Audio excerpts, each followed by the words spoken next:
بعض حضرات محرم الحرام کے نفلی روزوں کے حوالے سے ارشاد فرماتے ہیں کہ اس کا روزہ رکھنا جو ہے ناجائز ہے اور اس سے اختلاف بھی کرتے ہیں،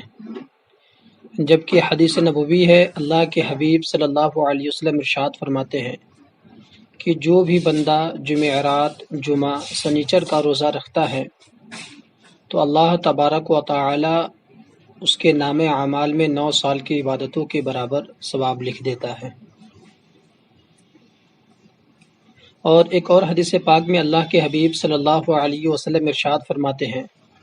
کہ جو بھی بندہ محرم الحرام کے پہلی تاریخ سے لے کر عاشورہ کے دن تک یعنی 10 روز تک روزہ رکھتا ہے وہ جنت الفردوس میں وارث و مالک ہو جاتا ہے۔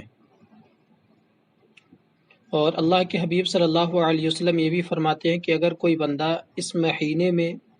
یعنی پہلی تاریخ سے لے کر 10ویں تاریخ تک اگر ایک بھی روزہ رکھ لے تو اللہ تبارک و تعالی 1 سال کے برابر اس کے لیے ثواب لکھتا ہے۔ لہذا ان احادیث مبارکہ کی روشنی میں یہ بخوبی علم ہو گیا